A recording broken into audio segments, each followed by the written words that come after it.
baganda baffe mwebale nnyo okujja okuwulira omulanga gwaffe ogutafungula nga tulayise ku nsonga yaffe eya Streamline Hotel.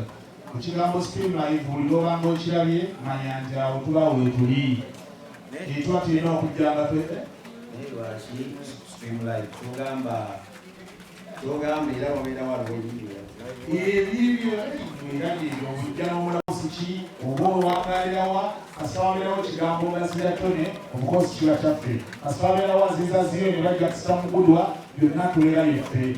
So tulangirira Streamline Hotel eno era ndowooza n'abakubakubagano kwe kupenyerera kubanga ekubakukkiriza nigibeera mikisa misanamu n'omugala awo. Twagala okutwala omukisa guno nga Mukama Katonda atusobozesezza olwaleero okugiggula mu butongole okugibanjulira tibannange temuganda okutuleetera abantu n'okwogera okubalagirira nti eno gyojja n'obanga akudde mu Uganda ate ng'okyali mu Uganda. Convenience eri wano obeera wano tobaako nakyowulira togamba munoba naye butereevu omuba live. Kale abagamba nti endokotesasula ndowooza tutandise okulaba nti abaana baleke bagobe disiko. Malayo strings of love tusale. Strings! Oh! Love! Yes, it is going in history. That on the protocol of Jiga Strings of Love concert. Streamline Hotel. Streamline Hotel na wetu Antigua. So, tutakenda pora pora. Okay.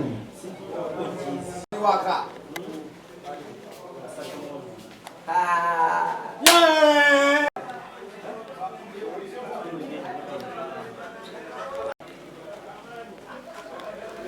Tulina Streamline. Aziz. Hotel moja tunabene ku Platinum Wellness Spa.